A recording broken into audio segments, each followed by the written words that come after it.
Welcome to the E Show, presented by the Hockey Podcast Network. Founded in 2013, the EHL is your next step on the path to college. Over the past decade, the EHL has established itself as the college placement leader on the East Coast. And now, here's your host, the commissioner of the Eastern Hockey League, Neil Ravin. Thanks, Jim. And with that, let's bring in this week's E-Crew, Jeff and Anthony, another special guest for us. It's only 7 a.m. there, but he joined the podcast. Welcome to the podcast, Sawyer Wirsing. Thanks, guys. Happy to be here. 1 hour behind. He's at Concordia, Wisconsin, a former EHLP and EHL player, but we were just talking off air. I know, Jeff, maybe you're getting to this. What is your 8 a.m. class coming up here in less than an hour? It's the Bible. Sawyer, are you a coffee drinker, Sawyer? I wasn't as big of a coffee drinker until I got here. I'll tell you that. So you got 8 a.m. classes for Bible, eh? Yeah. Started exploring the coffee world for sure. That's an easy question. What's your go-to coffee?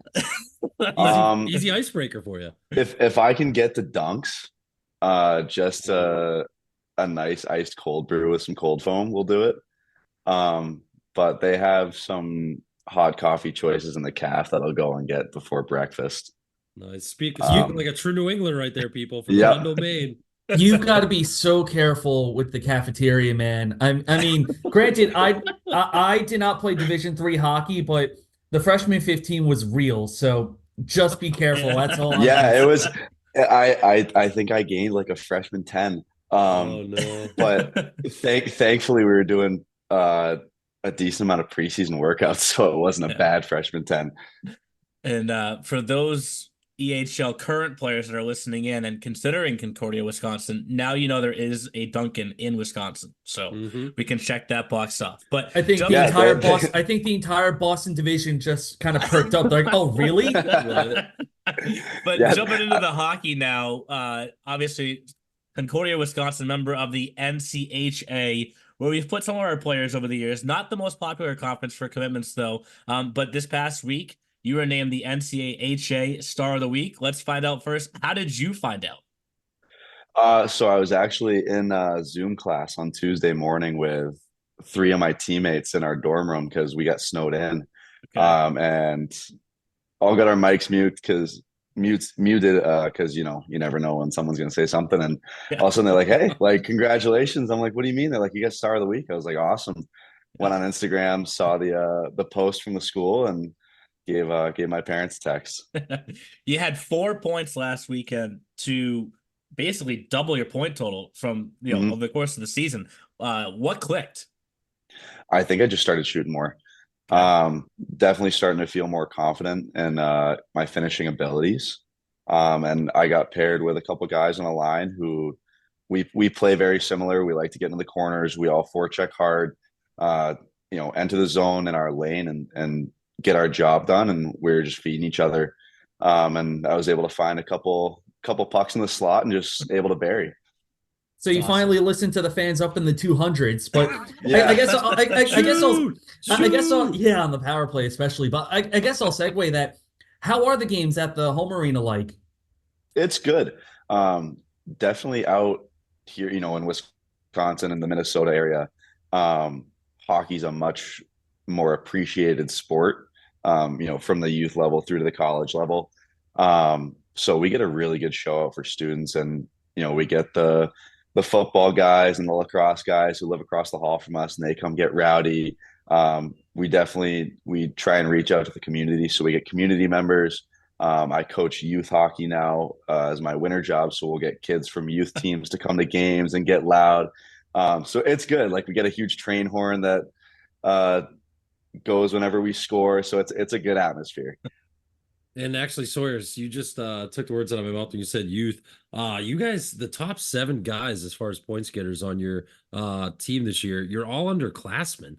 And looking at your roster, it seems like there's not a whole lot of juniors and seniors, so you're predominantly a young team. How has that been? Just thriving around a team that is a lot of guys built kind of like yourself that are young and new to the college atmosphere. It's good. I think it's definitely a really good learning experience. I think one of the benefits that we've had of that this year is that all of us young guys get to experience our first year and really, take on new challenges, figure out problems, that we're going to have to get better with the next 4 years.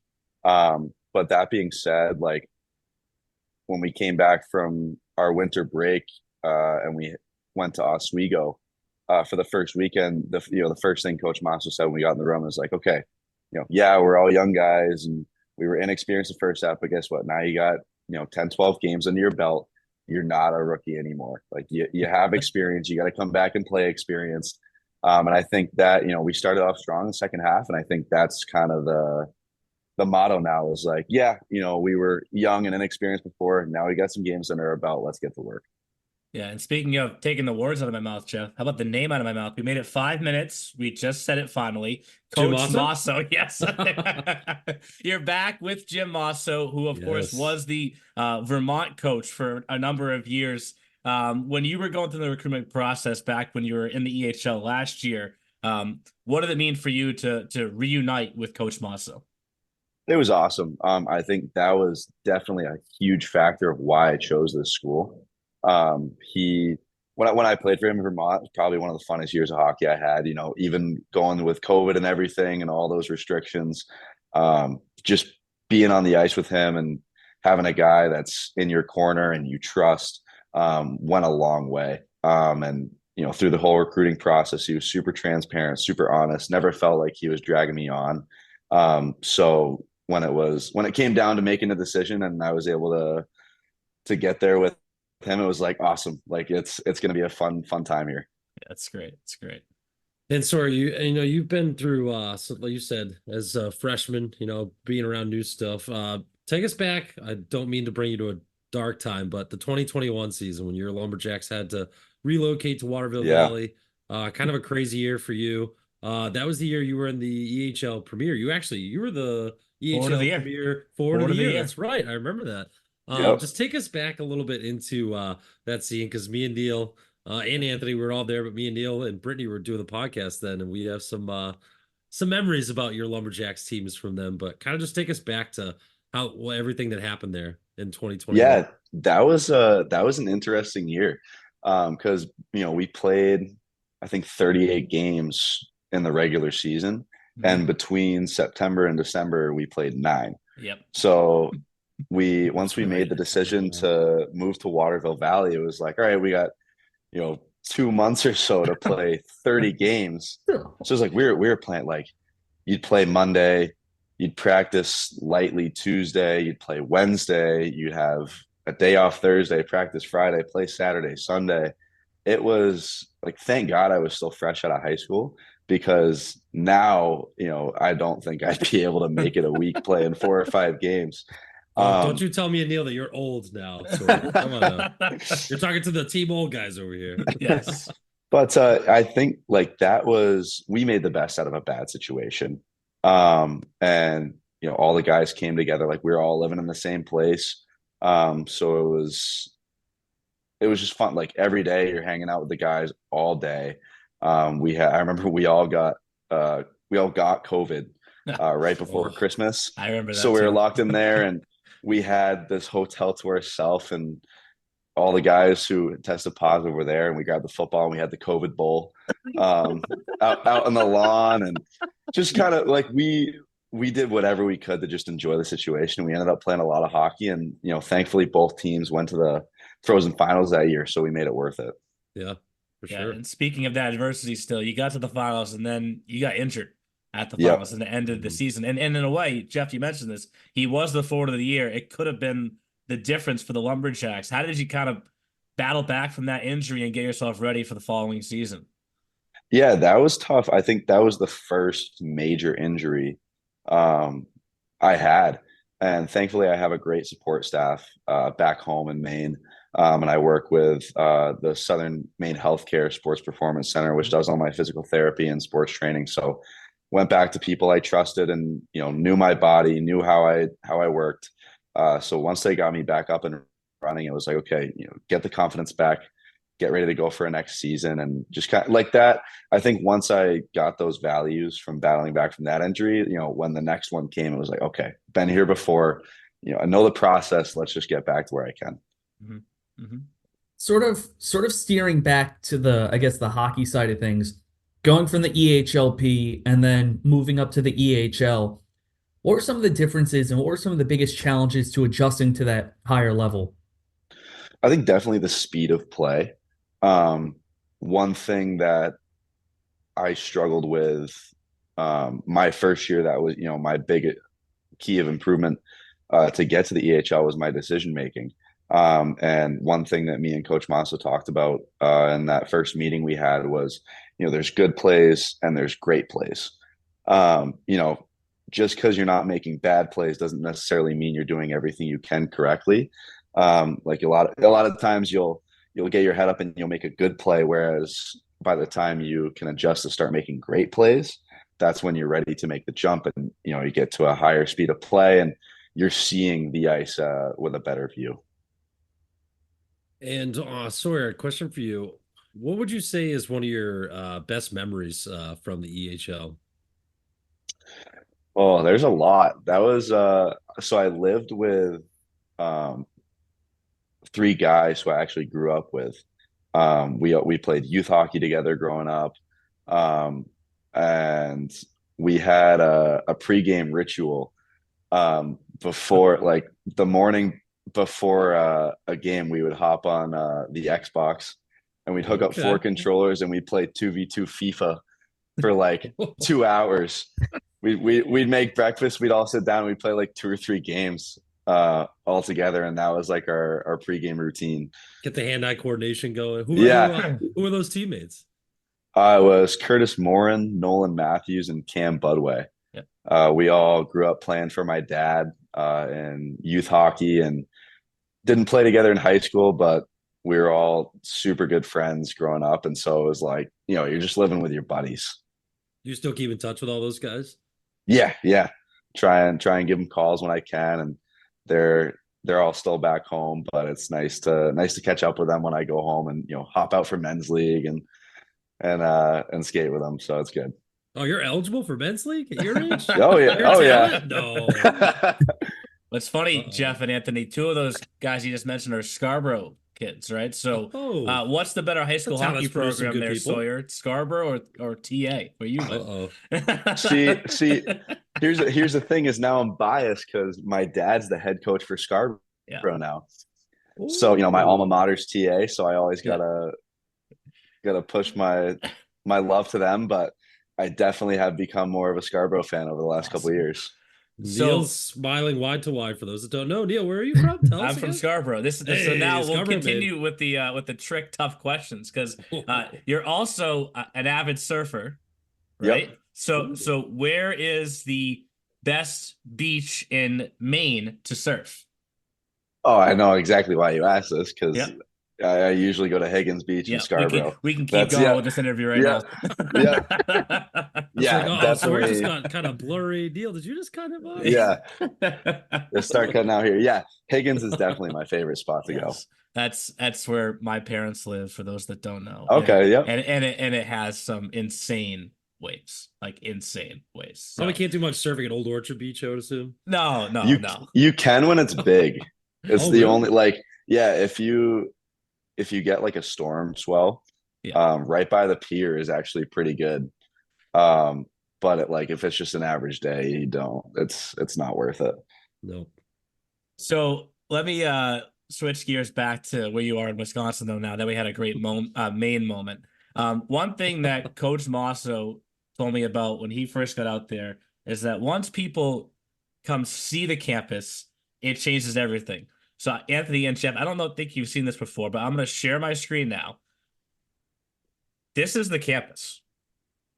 Oh, wow. So when you got out there and you saw this for the first time in person, Sawyer, is it what Coach Masso is saying? It's that magnificent? Yeah, it's awesome. Like, I remember when I went on my visit, we took the scenic route from the airport to the school and saw the lake and everything. And then when we got to school, the first thing we did was walk to, they call it the bluff, which is like the cliffside with the walkway. And you look out over Lake Michigan. And it's just like on a sunny day, it's gorgeous.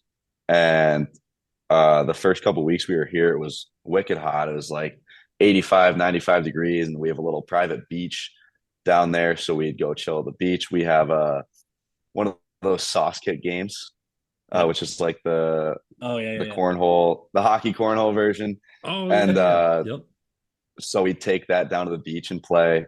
But like even just the facilities, the way they keep up with the school and the athletic facilities, the gym, the turfs, the classrooms, the study rooms, the cafeterias, and especially our facilities at the rink, like they do such a good job taking care of us. Like you don't walk around and have a bad space to be in.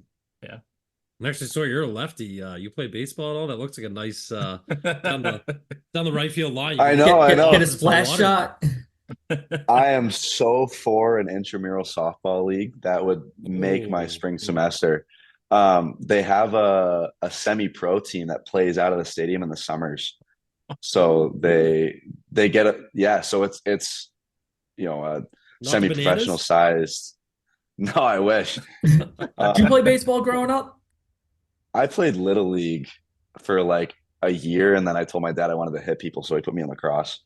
Okay, beautiful. And I stayed there. But yeah, they have a semi-pro team that plays out, so the budget's a little bit bigger for the baseball stadium. So it's really cool. So we'll bring this back around to the hockey to wrap things up, though. We've talked a lot about the schedule, right? Especially going back to your Waterville Valley season to consistent juniors, we can say from there. But now you're in college, and it's really more just Friday, Saturday games. You look down the stretch for your team here, and it's all conference opponents. Double headers each weekend, Friday, Saturday, and you're fighting for playoff positioning. What's that been like so far? And I know Jeff touched on this earlier with a younger team. What messages are you still getting from the upperclassmen? Yeah, I think it's confidence that we can execute. The rest of this, like you said, the rest of the regular season is all conference games, and that's huge. Getting a spot in the playoff run.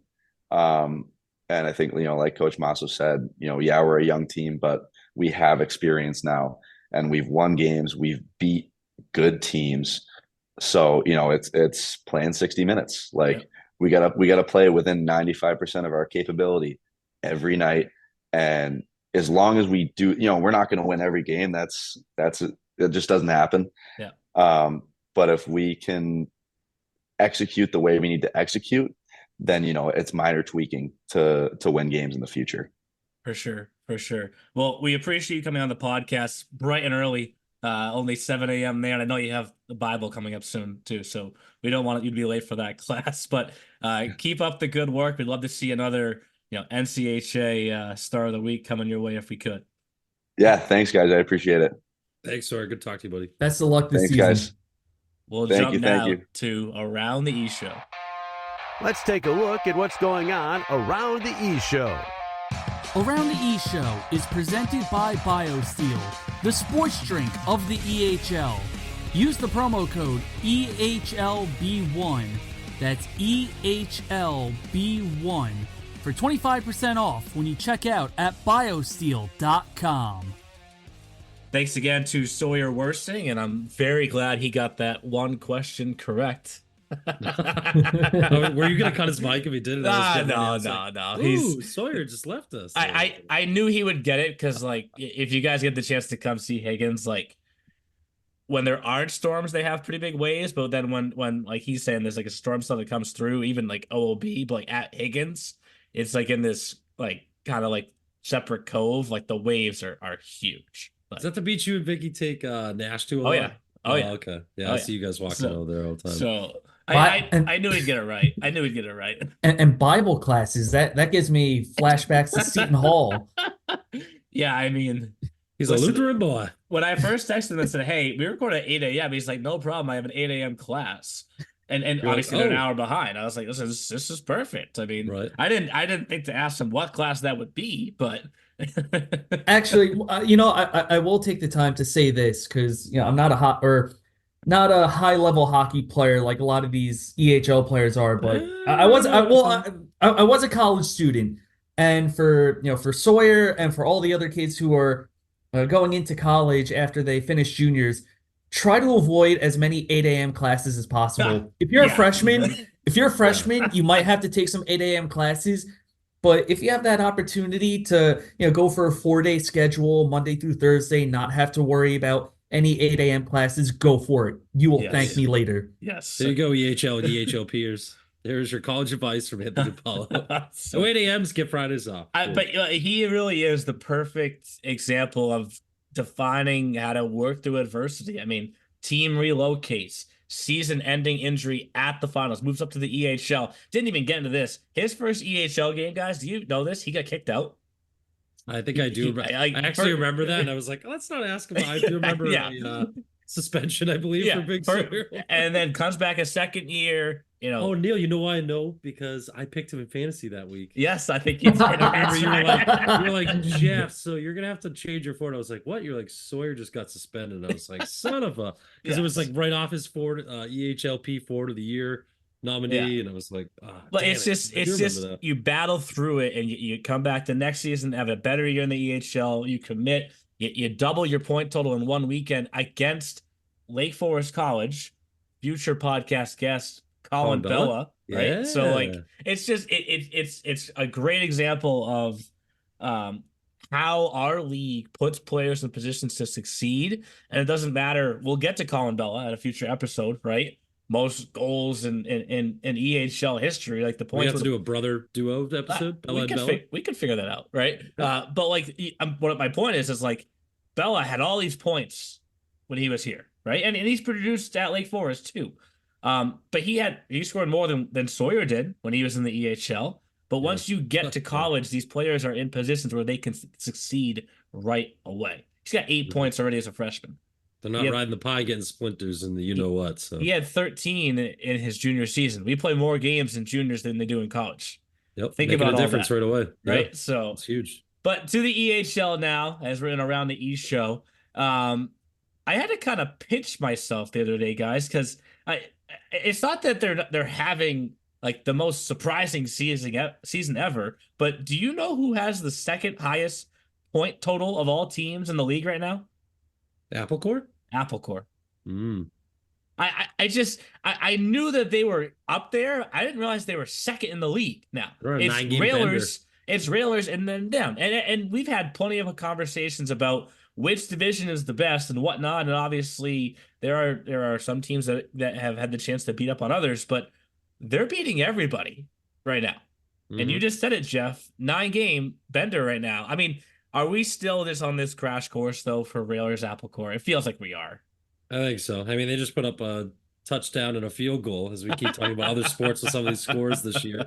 10-3 over JP and Providence Hockey Club. Oh, Letty, what did JP do to you? Oh, man. But no, in all seriousness, I mean, Ryan Croshaw still has not lost yet as an Apple Core goaltender. I think that trade really puts them over the top, where I think like now they have a legitimate shot at beating the Railers. Right. If it does go down to that, I know Providence, you said, just had a bad loss to Apple Core, but the Rhode Island teams the Rhode Island teams are still playing pretty well. They're both hovering around 500. So the Central, at least for the Railers, is not as much of a cakewalk as it may as it used to be. Call a spade a spade. Yeah. And the Chiefs got some guys, Grollo and Swan are now in the top 10 in scoring, and they need to figure out how to keep more pucks out of the back of their net, though, with that. But yeah, I mean, we've talked about too, right, Neil and Anthony, about it's been the Chiefs that have been the ones that have pushed the Railers in the Central Division Finals the last few years. So for sure, yeah, I think the Apple Core they're hungry to take a bite out of the Railers. That's for sure. and Anthony, we could call a spade a spade. I mean, look at the points right now: 47 for the Railers, 43 for the Apple Core. They're gonna battle for 1 and 2. That's a fact. They would 2 games in hand. The Railers have. Yeah, it would take a 9-game losing streak for one of them to fall back to where 3, 4, and 5 are. But 3, 4, and 5 are going to battle for who gets to go straight to the first round and who has to get there through a playing game. Like it's that simple. And the Railers sweeping that series. For sure. That it's huge. I mean, and Apple Core. And Apple Core scoring more goals than the Rattlers, 125 to 109, even with the two games in hand. I'd say that Apple Core's offense is a bit more prolific than the Rattlers for sure. Well, and we weren't sure if they were going to Anthony. miss Anthony Vernillo, right? In that Crowshot trade, he was their highest goal scorer at the time. What's that, Neil? The next two Railers games, when they get up to 30 games, they took that personally, and they score, 16 goals to match it. They already did that once where I brought up that Apple Core may unseat them, and then they took that personally and blew out Apple Core. And I guess it forced Lenny Caglione to be like, all right, I'm just going to go get one of the best goalies in the league. Bang. So Boom. that's the Central right now. We'll shift to the North. Crazy to think that we're back from break, and Avalanche haven't played a game till today, the day that we dropped this podcast. But again, this is kind of the whole, we've talked so much about scheduling on this podcast. Everyone can kind of make their own, and some teams, the Rangers haven't played a game yet either. We'll get to the East Division, but there's a thought mentality of kind of easing your way back, and it's going to be interesting in this division. We obviously touched on last year.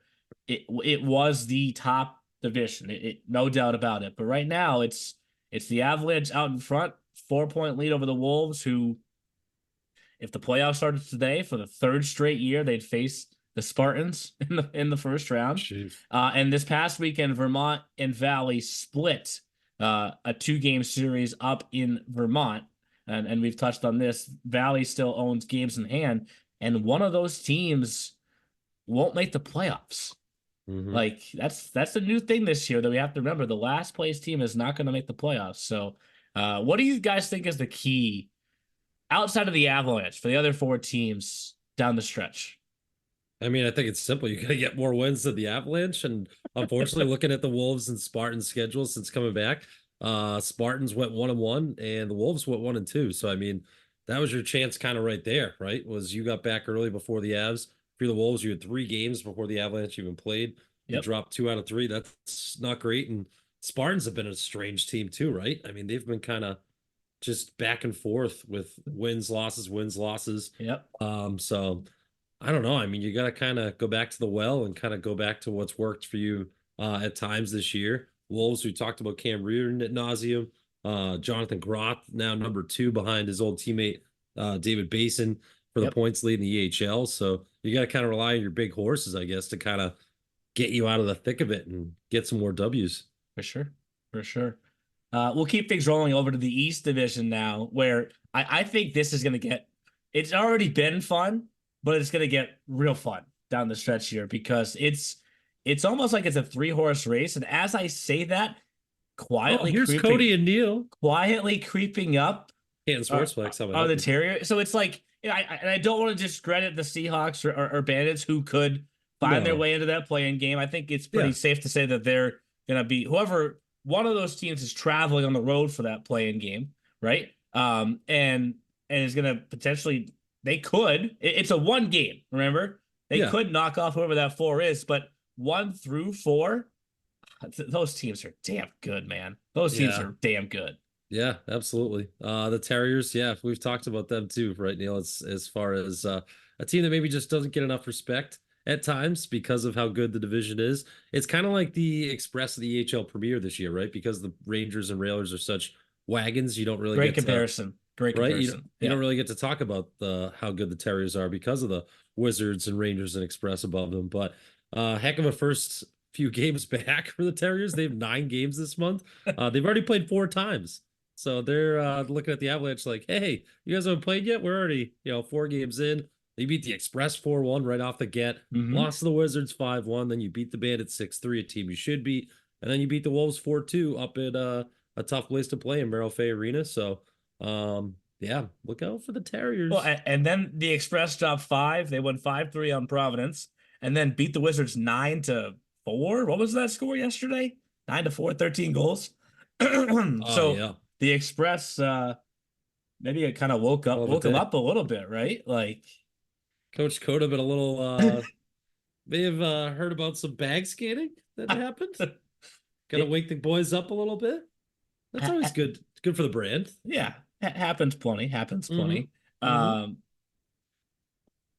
So it's I don't know. I think I don't know if there's one consistent message here for all the teams. I think what I'm just most excited to see is say that whoever of those four, Express, Wizards, Rangers, Terriers, ends up hosting the play-in game, and assuming they win, we're not gonna predict it. We're just saying they win because I just can't wait to see who's 1 versus 4 and who's 2 versus 3.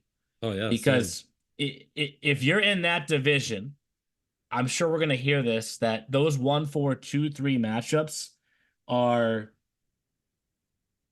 our division final version matchups in other divisions, if that makes sense. I think that that those teams are that good enough that you can make the case that, you know, if it's Rangers versus Express in the first round, that's division finals worthy. That's how good the 4 teams in the East Division have been this season. Correct. I would say that is very much correct. And yeah, I know it's just crazy. I keep thinking hit that 46 game mark. A lot of these teams still have a ways to go. It's crazy now. The Avalanche are suddenly the least games played at 26. We were talking about the Express all year. Express are at 27 now, but yeah, it's going to be a, so I like to say in our e-show messages, wild finish. Yes, so wild. And we'll end it with the South Division. Anthony, I teased this when you were on last. Then it became a reality. Then he scored the first goal in his first game with the team, the 87s I'm talking about. Lucas Salas. What has that addition been like for the 87s? Welcome to Jersey Shore.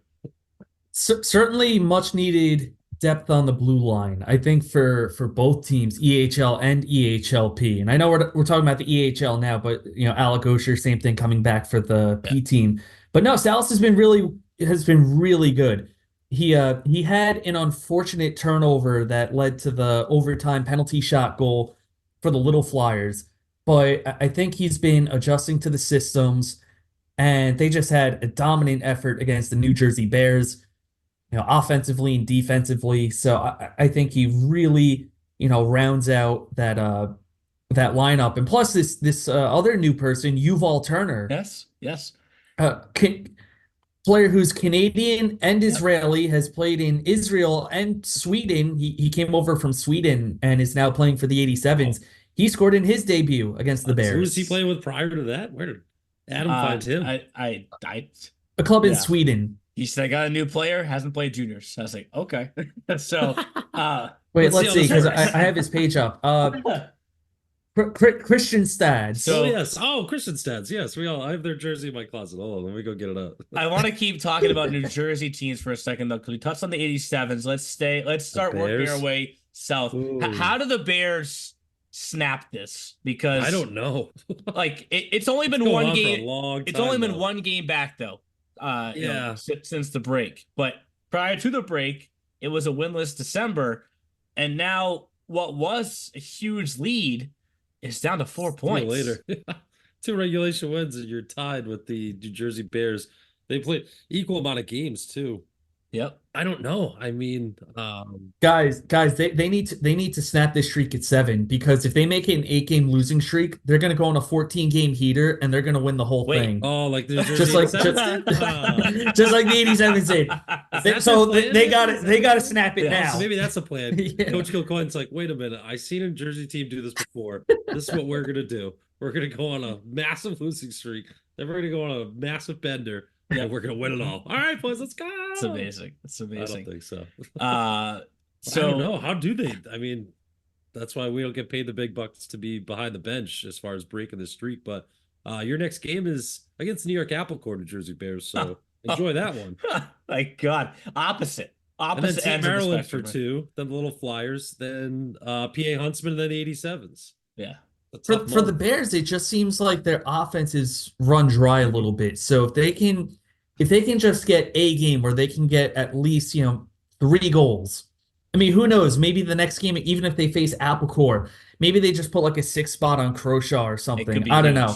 Because nothing against Apple Core or anything, but like hockey is just weird like that, where you could be on a 7-game losing streak and then you just blow out some really good team and just snap out of it. And the Apple Corner was extreme high, so they could be due for maybe a little bit of regression.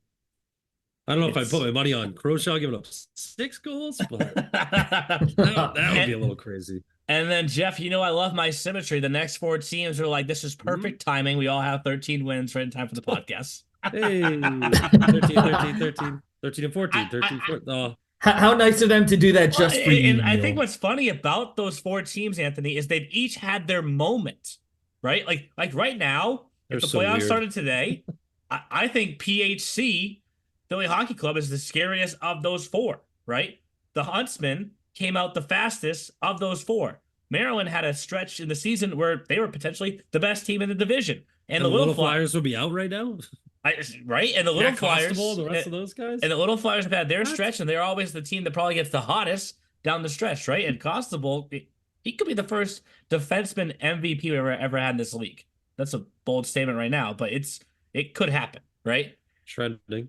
I'm preparing myself for the Friday, March 1st meeting at Iceworks, where I have to sit down these 4 head coaches and explain to them that the first tiebreaker is head-to-head points in the games against each other, and welcome to the March Showcase weekend, because 3 of you are in and 1 of you is out when this weekend's done. They're all fucking sweating, pools of sweat. Oh. Right? It feels like we're going in that direction. I just want to give another Atkinson Country Club clap to you and the rest of the executive board for voting the showcase, that final showcase in. Because get your popcorn ready for that one. Tune in to Flow Hockey and don't leave your screen for 4 days. That's gonna be crazy. And keep one aspect of all this that we haven't even touched on is like there could be a game where someone's playing for their playoff lives versus someone that already has their seed locked in. Makes sense. Like you see in the NFL all time is like guys will just get sat out if they're just not playing for anything, right?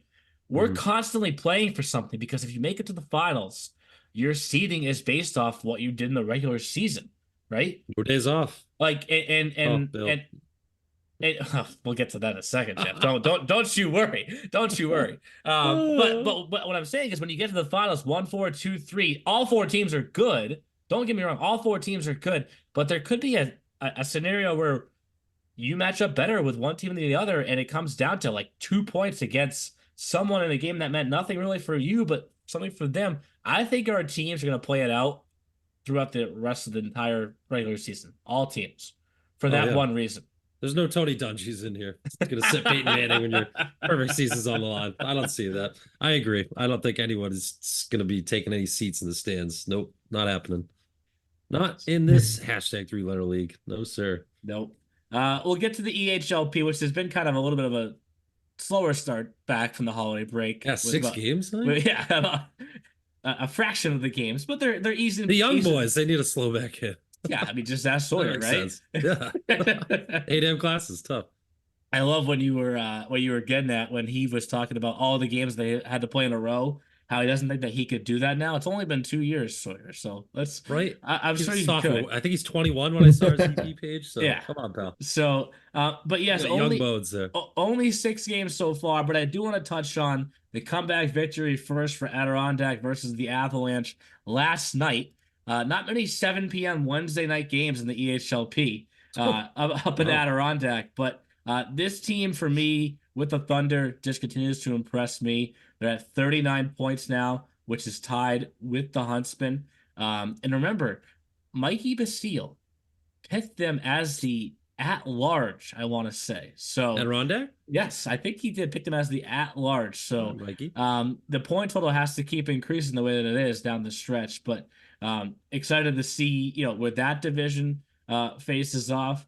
Good recovery for them too, Neil, after they lost 10-3 to the Wolves. I'm sure Coach Burkowski was not happy about that. So good response to beat the Avs 5-4. Good job, boys. Also that game-winning goal by Jacob Bedard was shorthanded. Ooh. I want to pause for a second. I want to get Anthony's thoughts now that we didn't have him last week and you're back on now. The PWHL for shorthanded goals, if you score one, it wipes out the penalty. Yes. Wow. That's amazing. I love that. Do we go down this path? Like I had a huge moment in the shower. I was like, that's interesting. Wait, if we're going to talk about rule changes, the one that I'm really adamant about, I'll just try to make it real quick, because There was a report that NHL GMs are thinking about an over and back rule, like a back rink violation in overtime. Oh, No, just there's such a much more simple solution to it. Don't switch sides after the third period. The reason why guys loop back So is they can because change they out. need their guys to get a Yeah. line change. And here's the other thing. If you're hemming an opponent in the zone and you decide to loop back, if there's a short change, a defending team could get their tired guys off the ice. So it also de-incentivizes teams to loop back. So You know like, what? We'll test it out for him, Anthony. I'll propose that to the owners. We won't change ends in overtime next season and see if it makes a difference. NHL could pay us as like a trial ride. I think it'll streamline the pace. Now, much I will better. say this though, Anthony. Then you go watch Quinnipiac versus Northeastern like I did, and the benches are on the opposite side of the rink, and it's like it makes no difference. welcome. There's no long change really at Matthews. No, not really. No. I mean, I guess We're happy to have you though, Neil. I'm glad you were there, bud. I think they're kind of shifted a little bit in one direction. Well, I guess with the exception of some bit, yeah. Division One Yes. ranks where they decide to just upend precedent and how we've constructed ranks for the last 100 Yeah, or if so I built one years. in- Bentley's like that too. Bentley's that's a new rink and they're across from each other. They're Yeah. not next to each other. I'd put my opponent in the corner if I built a rink. So they're benched. Anyways, Right in the corner. back to the EHLP. And then you look at the Mid-Atlantic Division. Huntsman in 87s, 12 straight wins combined. How about that? So I asked the same question I asked for the Central. We're on the same crash course, right, guys? I mean, they faced off last year with the 87s, punching their ticket to the finals. Do the Huntsmen have to go through the 87s in order to get to Providence the quote-unquote right way? Ooh. Anthony, I'll let you answer that one first since you're the man of the South. I mean, I just think it's likely at this point, right? I think so too. I mean, the Renegades have had a better season, but the 87s had a pretty good win against them the other day. Robert Calise getting a hat trick. You know, the Little Flyers, better than last season, enough to make it to the Frozen Finals. I'm not entirely too sure. I mean, if they get any player or a drop down from the EHL, maybe it could happen. But just like what we were talking about with Railers and Apple Core, I just think 87's Huntsman for the Mid-Atlantic Final just seems very likely at this point. It seems like the most likely outcome. And the Huntsmen, they've won their last 4 matchups against the 87s. So who knows? The 87s could buck that trend. Ooh.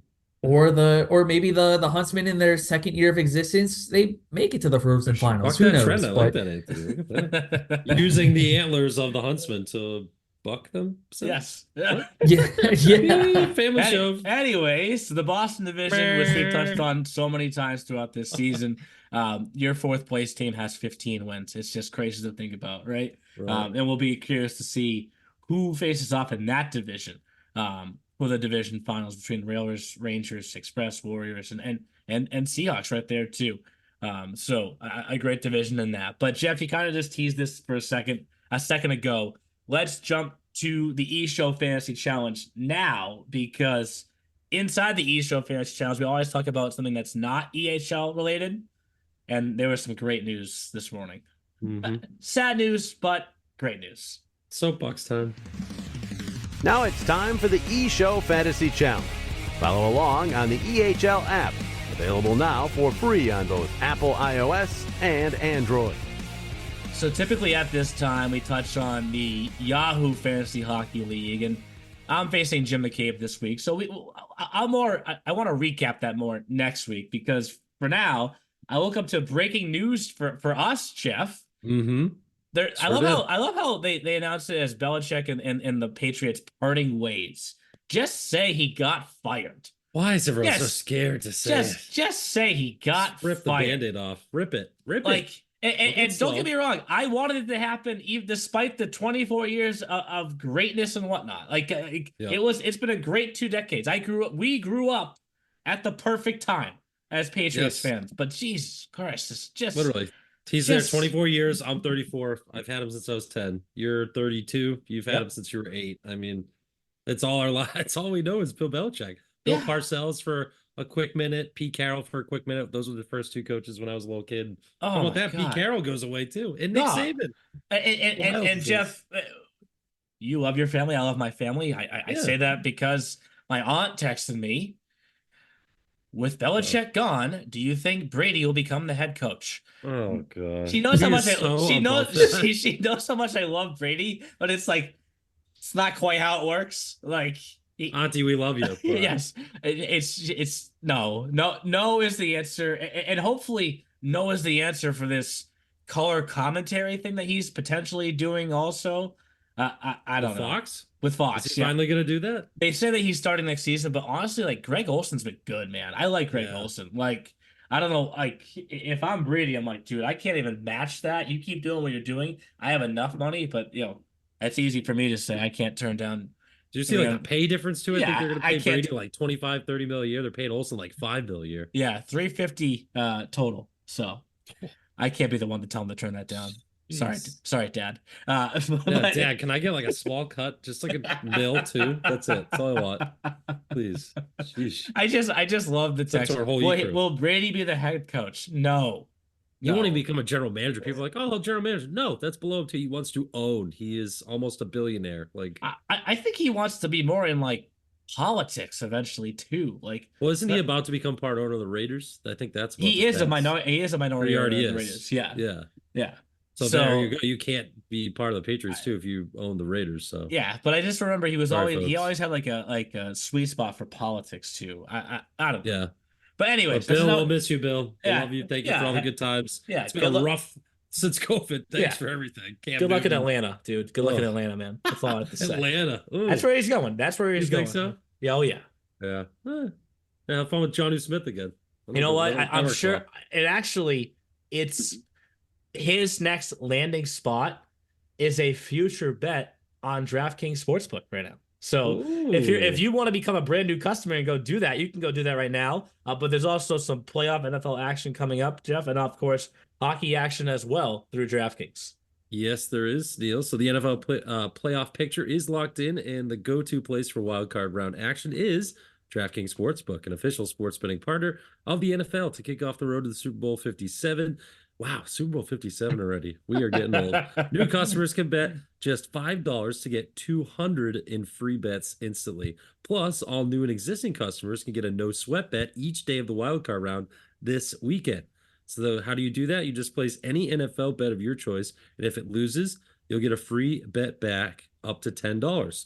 Action's so good, why bet NFL playoffs anywhere else? Discuss your own experience with the app, an upcoming game, team, or player you like, odds, lines, etc. So download the DraftKings Sportsbook app and use code THPN. New customers can bet $5 in the NFL. And again, you get 200 in free bets instantly. Minimum age and eligibility restrictions apply, so see show notes for details. Do you have a gambling problem? If so, you can call 877-8-HOPENY, or you can text HOPENY. That is 467-369. And if you or someone you know has a gambling problem, crisis counseling and referral services can be accessed by calling 1-800-GAMBLER, which is 1-800-426-2537. 1-800-NEXT-STEP in Arizona. That is 1-800-522-4700. 888-789-7777. Visit ccpg.org in Connecticut. 1-800-BETS-OFF in Iowa. Visit opgr.org in Oregon, or 1-888-532-3500 in Virginia. 21 plus, 18 plus in New Hampshire and Wyoming. Physically present in Arizona, Colorado, Connecticut, Illinois, Indiana, Iowa, Kansas, and Louisiana, Maryland, Michigan, New Jersey, New York, Pennsylvania, Tennessee, Virginia, West Virginia, and Wyoming only. Void in Ohio. Eligibility restrictions do apply. Free bets valid one per new customer. Minimum $5 deposit. Minimum $5 bet. $200 issued as free bets that expire 7 days, 168 hours after being awarded. See terms at sportsbook.draftkings.com/football terms. No sweat. Valid one offer per customer per day of NFL 2023 wildcard round. Opt-in required each day. First bet must lose after opting in. NFL bets only. Paid as one free bet based on amount of initial losing bet. Max $10 free bet awarded. Free bets expire 7 days, 168 hours after being awarded. So see terms at sportsbook.draftkings.com/football terms. Do you need a breather? Oof, good night. 8:55 in the morning. I'm going to bed. God. They added to that one for you. I'm sorry. A lot of red yeah. there. I have to read all the red. I hope I got all the states right. I feel like I was going back to elementary school there.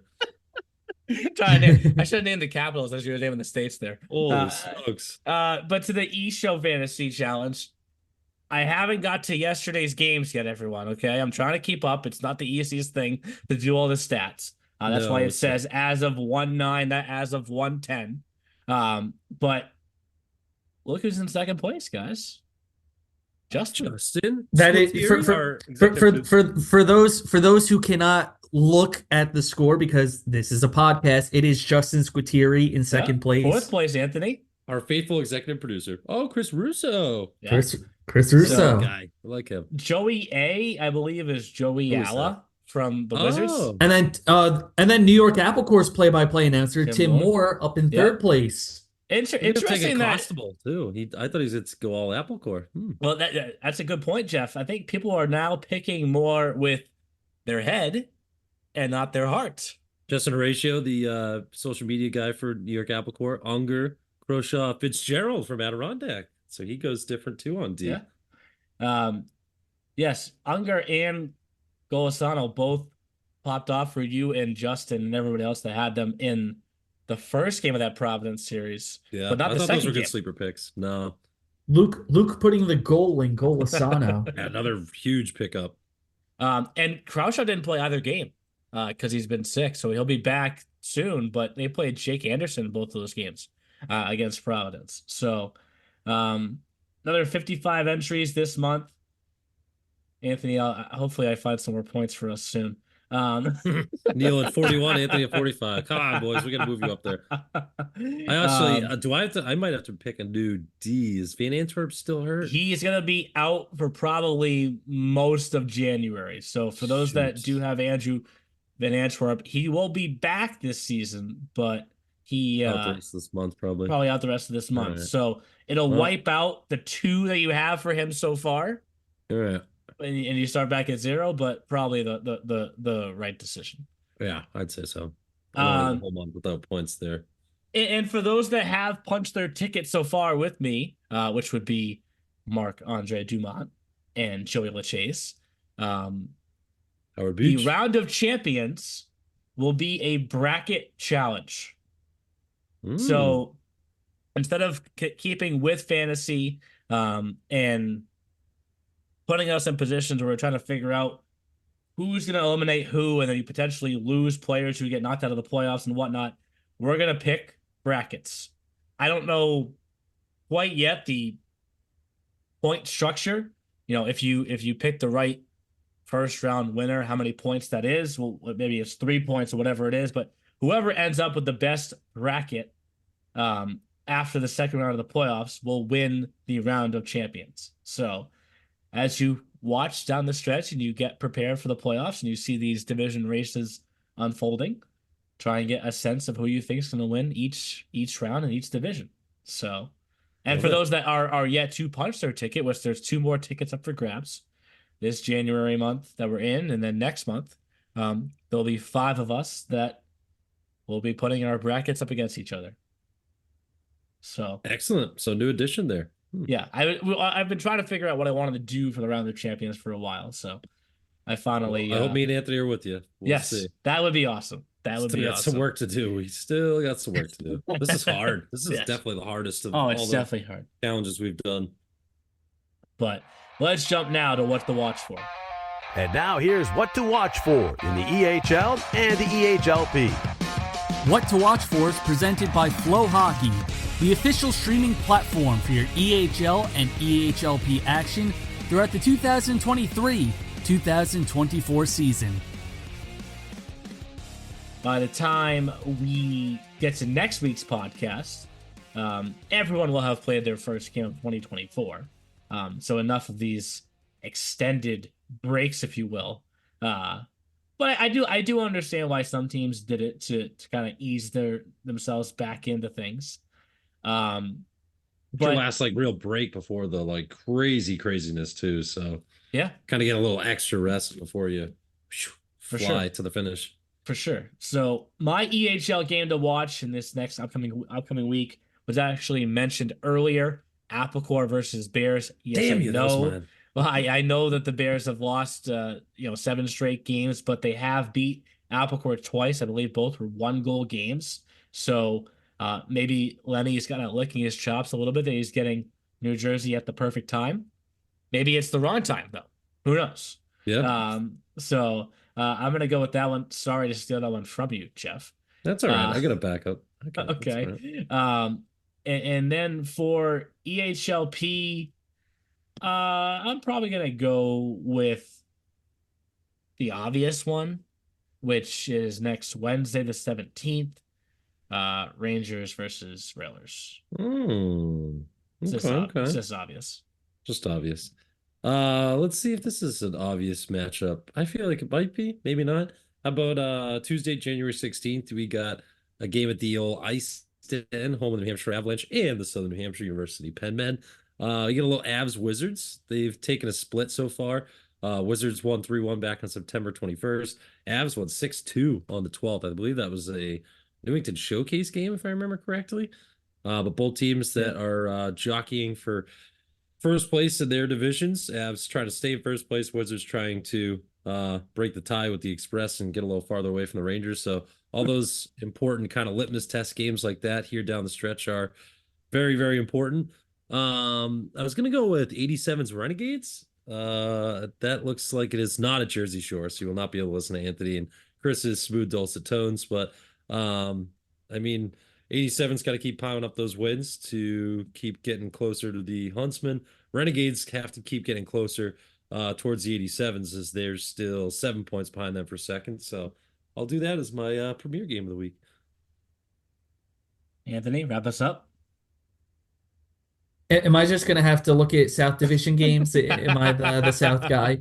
I mean, I do like Little Flyers PHC. I think that should be an interesting matchup. Both teams trying to climb their way up the standings. Like you guys said, the last 4 teams are all 13 wins, so they're gonna try to get some separation. But I don't know. Maybe I'll have to cheat and pick another one. I think I saw a Seacoast Spartans game here somewhere. I think they're playing. They playing the Avalanche. They have the Rangers game there too. So, oh, the Rangers. Okay, there's so many teams. I'm just looking at the month-long schedule. I was like, I thought I saw a Spartans game here, but yeah, against the Boston Junior Rangers, BJR taking a long break. They're going to try to catch up with the Express Hockey Club now that they're 2 points ahead. Spartans also having a pretty good season. They're just behind the juggernaut that is the New Hampshire Avalanche this year, so they're going to try to catch some ground. For the EHLP, I'm also looking at the Vermont Lumberjacks and New Hampshire Avalanche. yeah. Chase doesn't like that pick. Because I know, guest appearance. Chase is here, guys. well, the Vermont Lumberjacks have had an up and down season, but they've had some pretty good games as of late. And the Lumberjacks had a 4-0 win over the Valley Junior Warriors this past week on January 7th.